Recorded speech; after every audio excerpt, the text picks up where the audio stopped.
We need to get content for the thumbnail. Hello everyone, welcome back to Munch and Money. Today we're going to talk about the barbell strategy and why I think that this is the best way that you can expose yourself to risk whilst also maintaining a core foundation of solid investments. In the background you're going to have all kinds of footage of Munch as well, so if you don't care about the subject matter, at least you're going to get 5 or so minutes of a dog running around. So if you don't know what a barbell is, well, you need to close this video and hit the gym first. But pretty much it's just a thing with one thing on the left and one thing on the right and nothing in the middle. I'll put one on the screen for maybe the 1% of people that have got no idea what I'm talking about. But I want to talk about how this relates to investing, where I got this idea from, and kind of how it's really helped me.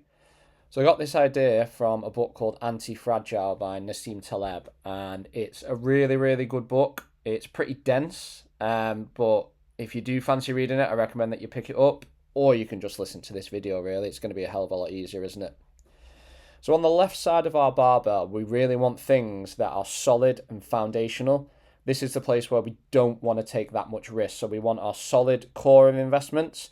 We don't want to be taking much risk. We want these things just to be able to weather storms and really hunker us down if anything were to go badly.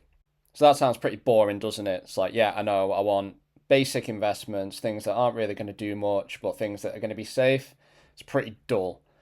But on the right side of the barbell, this is where things really get interesting. So we're allowed to invest in pretty much whatever we want. We're allowed to go kind of all in with a certain percentage of our portfolio on things that we really believe have asymmetric upside. And what I mean by that is things that can really go up a lot in certain environments, but won't respond very well in other environments. And for Nassim Taleb, it's all about this idea of risk. It's this idea that we really, really don't know what's going to happen in the economy. So what we want to do is have our left side of the barbell where we can probably say that it's not going to go down too much, but we're also not exposing ourselves to that big upside. But then on the right side, we want to capture that risk. We want to look at the market and think, this can go up 1, 2, 3, 4x over the next couple of years because I'm in the right things. It's going to respond really well to the market in what Nassim calls an anti-fragile way.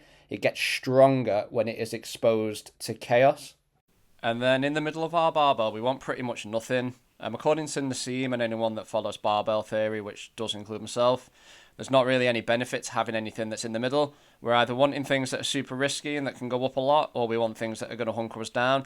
Anything in the middle just doesn't have the characteristics of anything that we want to hold because we're just not going to get the risk reward that we want and we don't get enough benefit from holding that asset. So in the middle, we pretty much just don't want anything that doesn't fit any of the left or the right side of the barbell characteristics. So let's break down some of the assets or things that fit into these categories, yeah? So on the left side of our barbell, we've got global index funds, things that are fully diversified. We want things that aren't necessarily reactive to specific events. Yeah, there are certain global events like a pandemic or a war which will impact everything, but we don't want things that are exposed to systemic damage generally. We want things that are diversified and fully global. We could also include things like gold on this, although gold is a bit of a unique case because it does actually have anti-fragile elements in the sense that the more chaos that goes on in the world, the higher the price is because it acts as a safe haven. But me personally, I would put gold into the safer kind of bracket. You know, if you hold gold, you're pretty much saying, I'm just going to store my value in this. Don't really mind if it goes up. I just want to keep my money safe. So generally, global index funds, really diversified assets, and gold in your left side of your barbell. In your right side of your barbell, things are very different. So you've got things like crypto. So crypto, as we know, can go up 5 to 10x, but it can also drop 70, 80, 90, 99, even 100% in some cases if you're in some of the riskier stuff. But it does have the element of going up a lot when the Federal Reserve prints a load of money or when looser monetary policy takes over the economy. You kind of want your money in those riskier assets. Also in this category, I'd put things that have specific systemic risks. So say you're investing in one particular market. That could be Japan, for example. Let's say you think that Japan, for whatever reason, I've got no idea why you might think this. Maybe it's true, maybe it isn't. But you might think Japan is just going to become the next United States and for the next 10 to 20 years going to take over the global markets.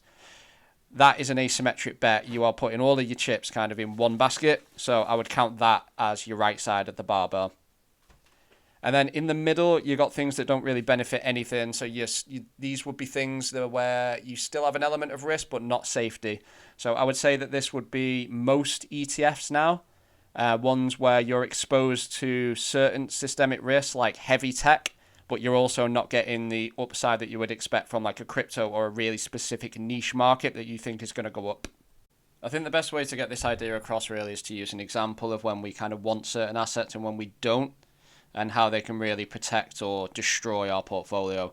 So if we take 2020 as an example, when the pandemic hit, everything crashed. Even like your big markets, your S&Ps, your global index funds, everything crashed. And that's an example of systemic risk. You can't be protected from everything. But after that, what we saw was kind of an unprecedented print of money. And the market switched straight away from risk to risk on. And this is where your risky assets, the things on your right side, really, really outperformed. You saw Bitcoin, for example, go from, I think it was around 3K up to around 65, 70K. And you also saw other markets like the tech industry boom, anything that was reliant on loose policy go up.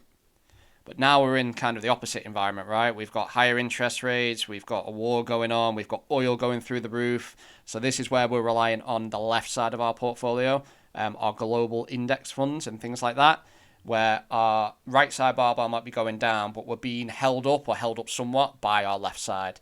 And I think it's really important to think like this, that we want to be exposed to everything, but we want the asymmetric bets, and we want to be able to move between risk and risk on in a fluid way that not only protects our portfolio, but allows us to move into that growth phase at ease. And isn't that just a really good kind of analogy or a metaphor, whichever one it might be, for life? We want to build our foundation. We want our friends, our family, everything that we do on a daily basis to be structurally sound. And then on the other side of our life, we really want our things that we're passionate about and our little niches, like our hobbies and things that we find really, really good joy from. We either want to be building and strengthening our foundation or pushing and leaning into our comfort zone so we can expand our horizons. And as cringy as that sounds, I thought it was a really good link of how we can use the barbell in real life. So there we have it, guys. That's a summary of the barbell strategy and how I would recommend implementing it not only into your portfolio, but potentially even into your life. We've now got 33 subscribers and, we're only on the up, right? Can't really get any lower than that. So make sure you like and subscribe, leave comments. I'm open to any feedback. I'm aware that these videos are, still pretty rough around the edges, but, I'm going to try and get better every single week and try and push my the right side of my barbell a little bit, push my comfort zone, In the next video, we're going to double down on the barbell strategy. I'm going to show you how I personally would invest a six-figure portfolio. And it's actually what I'm going to be doing this year in my own personal finances, is moving that amount into similar assets. So hopefully you'll find that useful and you'll see the types of things that I'm buying and the way that I think about my investments as well. So thanks again, team. I'll see you on the next one.